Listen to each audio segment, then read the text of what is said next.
Assalamualaikum warahmatullahi wabarakatuh. Perkenalkan, nama saya Nabila Yulia Danubrata dengan NIM 43120120 dari Fakultas Ekonomi dan Bisnis jurusan Manajemen. Hari ini saya akan menjelaskan tentang materi Green Management untuk UAS di semester 6 ini. Dengan CPMK yang akan saya jelaskan adalah CPMK 5, CPMK 6, dan CPMK 7. Untuk CPMK 5 ini, materinya tentang menganalisis Green Human Research. Menurut Wijonarko dan Amalia tahun 2023, bisa kita singkat dengan GHRM, berperan dalam mengembangkan strategi bisnis yang berkelanjutan. Sumber daya manusia yang ramah lingkungan mempengaruhi keberhasilan memperoleh keuntungan finansial dan pasar.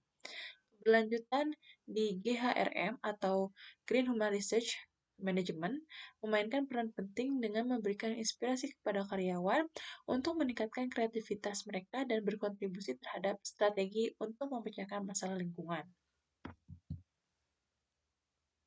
Tentunya Green Human Research ini sangat penting untuk kemajuan suatu perusahaan. Yang pertama adalah meningkatkan efisiensi dan efektivitas karyawan, kemudian mengurangi biaya dan meningkatkan keterlibatan karyawan. Yang ketiganya adalah meningkatkan motivasi karyawan, mempermudah perekrutan karyawan, kemudian mengurangi turnover dan absensi, dan yang terakhir adalah organisasi meningkatkan sistem manajemen keselamatan dan kesehatan internal. Selanjutnya, nah ini adalah fungsi dari Green Human Research Management. Ada 5 hal penting atau fungsi dari GHRM ini. Yang pertama adalah Green Recruitment dan Selection atau disingkatnya dengan GRS. Yang kedua adalah Green Training GTR. Yang ketiga adalah Green Compensation atau GCO. Yang keempat adalah Green Performance Appraisal. Yang kelima adalah Green Reward and Compensation. Yang pertama ini adalah Green Recruitment and Selection, nah atau bisa disingkat dengan GRS. GRS ini sangat membantu karyawan baru memahami bagaimana budaya hijau perusahaan dan berbagi nilai-nilai lingkungan dengan menyeleksi pengetahuan, nilai-nilai dan keyakinan lingkungan calon karyawan. Dan untuk green planning ini adalah GTR adalah salah satu metode di mana utama GHRM dalam mengembangkan dukungan untuk inisiatif pelestarian lingkungan. Kemudian ada Green Compensation. Nah, bisa disingkat dengan GCO. Itu memberikan penghargaan kepada karyawan atas komitmen mereka terhadap praktik pelestarian lingkungan dapat meningkatkan pencapaian tujuan ramah lingkungan organisasi. Kemudian ada juga Green Performance Appraisal. Ini adalah penilaian kinerja biasanya digunakan untuk mengelola gaji, mengidentifikasi kekuatan dan kelemahan karyawan, memberikan umpan balik kinerja untuk meningkatkan kemampuan kerja dan mendorong pertumbuhan organisasi sekaligus meningkatkan proses perubahan dan kinerja. Yang terakhir adalah Green Reward and Compensation. Nah, ini mencapai tujuan penghijauan organisasi dapat ditingkatkan dengan memberi penghargaan kepada karyawan atas komitmen mereka terhadap praktik lingkungan. Selanjutnya, nah ini ada dari studi kasus Green Human Research Management ini kita ambil dari perusahaan Starbucks. Nah, perusahaan Starbucks juga merupakan perusahaan yang mempraktikkan komunikasi terbuka.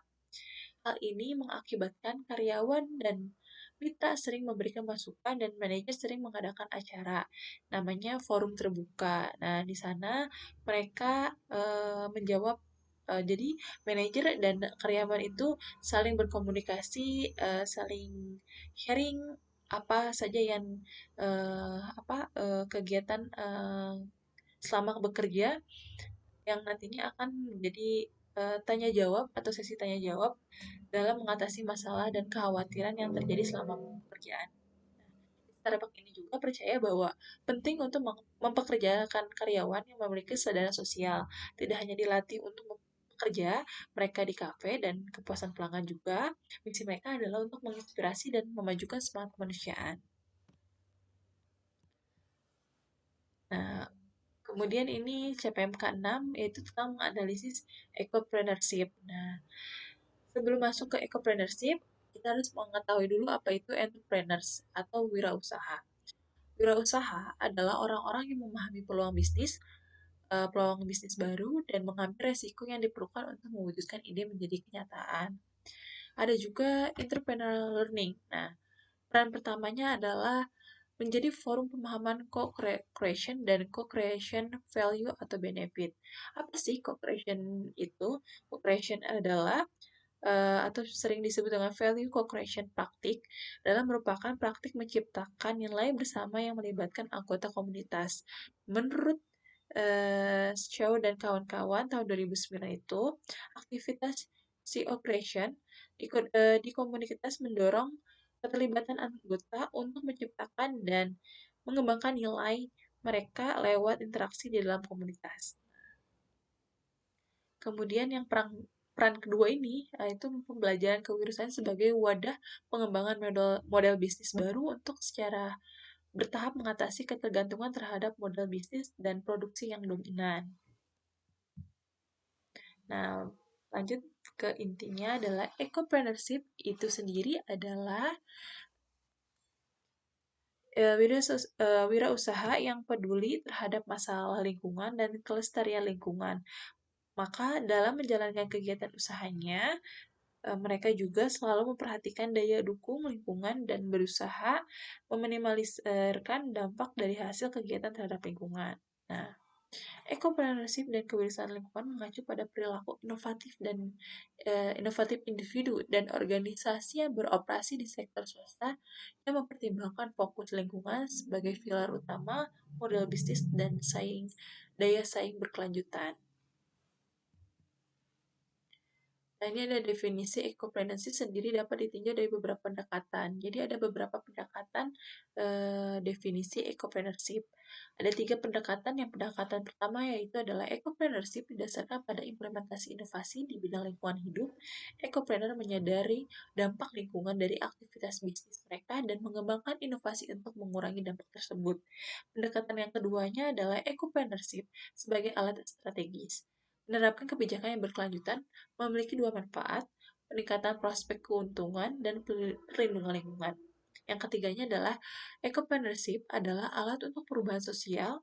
Ecopreneur mempunyai peranan penting dalam pembangunan dan pengembangan kelembagaan.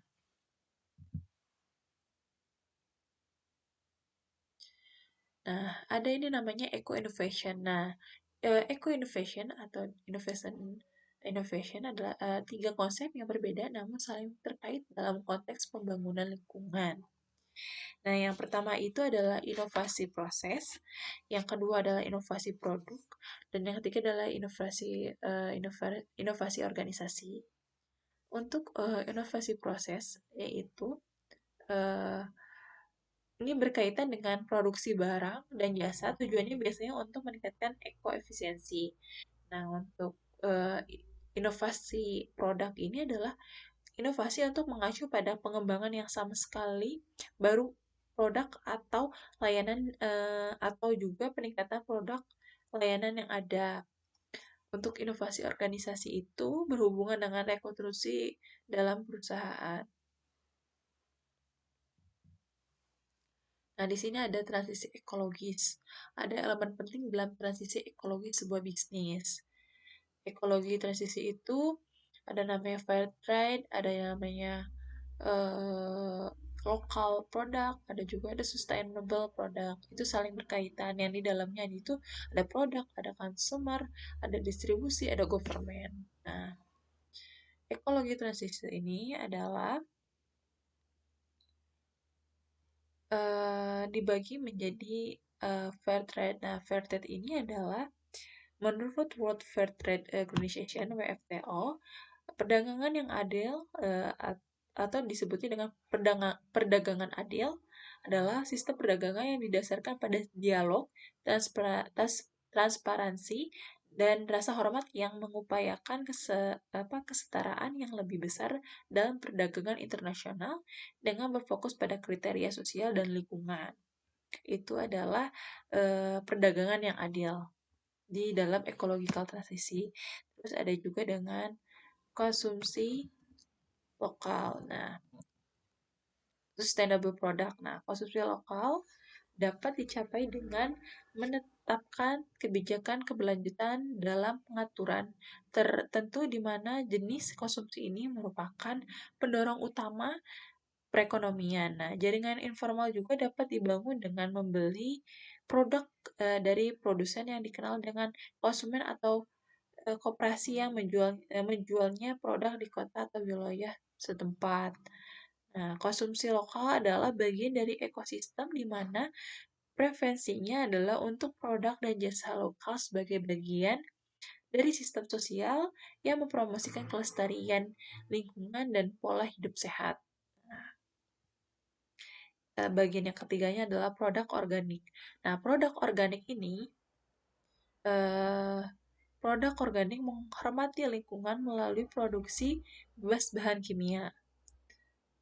Nah, yang bebas dari pupuk, pestisida, dan sejenisnya. Namun, jika produk ini tidak diperoleh secara lokal, jejak karbon produk akan lebih besar yang mengurangi nilainya hijaunya. Jadi mudah dilihat bagaimana ketiga konsep ini, organik, perdagangan yang adil, dan tumbuh secara lokal saling terkait.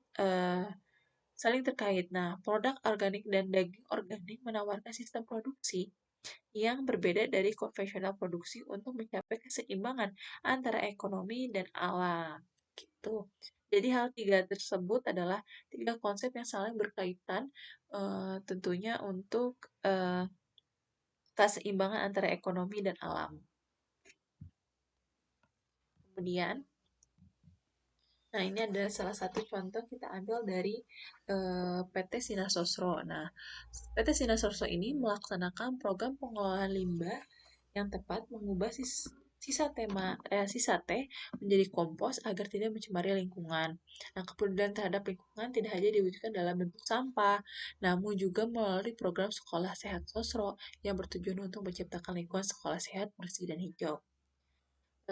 Ternyata di Indonesia ini perusahaan-perusahaan yang notabene-nya adalah perusahaan di bidang pengolahan makanan dan minuman, tentunya sistem pengolahan sisa limbahnya itu ternyata sudah tidak dibuang dengan cuma-cuma. Mereka mengolah kembali dan tentunya hal tersebut uh, berdampak baik bagi lingkungan sekitar gitu. Untuk yang CPMK ke-6 ini tentang menganalisis bagaimana green tourism. Nah, apa sih green tourism ini? Green tourism adalah jenis wisata yang menitik beratkan pada permasalahan etika yang menitik beratkan pada aspek lingkungan.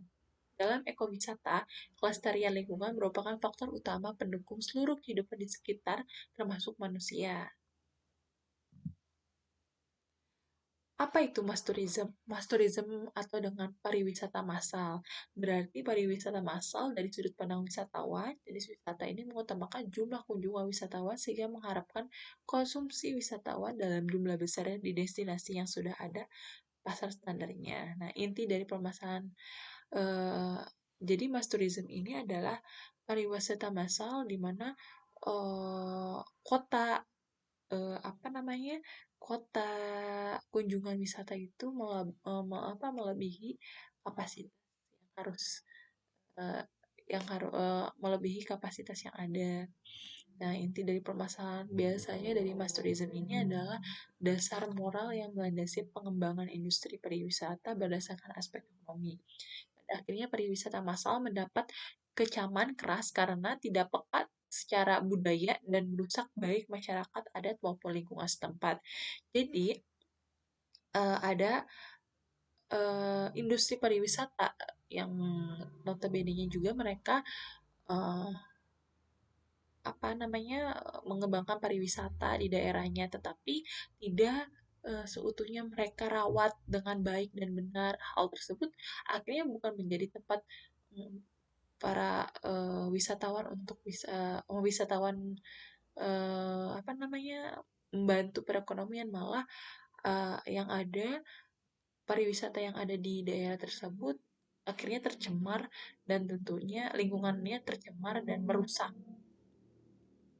itu efek dari mass tourism atau permasalahan dari mass tourism. Nah, ada juga eh,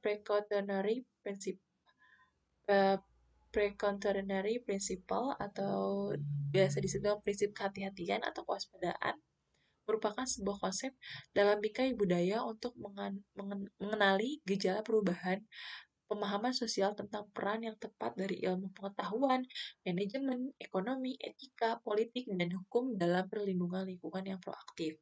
Nah, tindakan pencegahan telah diperluas untuk mencakup 6 konsep dasar. Yang pertama adalah antisipasi preventif, yang kedua adalah menjaga ruang ekologis, yang ketiga adalah adopsi sistem pengendalian yang relatif murah, yang keempat adalah penugasan pelestarian lingkungan serta pembuktian tanggung jawab bagi mereka yang mengusulkan perubahan. Terus yang kelima adalah mempromosikan hak dasar lingkungan alam. Yang kemudian yang keenam adalah membayar utang ekologis masa lalu atau ganti rugi kerusakan.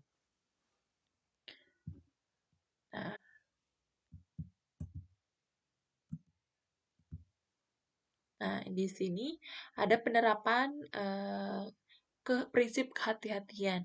Langkah-langkah untuk melibatkan prinsip kehati-hatian bagi industri pariwisata yang lebih baik dalam pengambilan keputusan meliputi yang pertama itu adalah mendefinisikan kewajiban umum untuk mengambil tindakan pencegahan.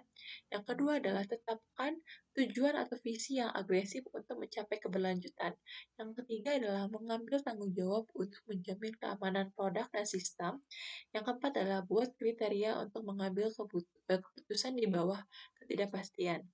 Yang kelimanya adalah gunakan alat untuk menerapkan pendekatan pencegahan dan kehati-hatian. Nah, ini ada kita ambil studi kasus pada Kind Traveler. Nah, Kind Traveler itu apa sih? Kind Traveler itu adalah sebuah platform pemesanan hotel gift and get yang memiliki kesadaran sosial dan memberdayakan wisatawan untuk menjadi kekuatan demi kebaikan.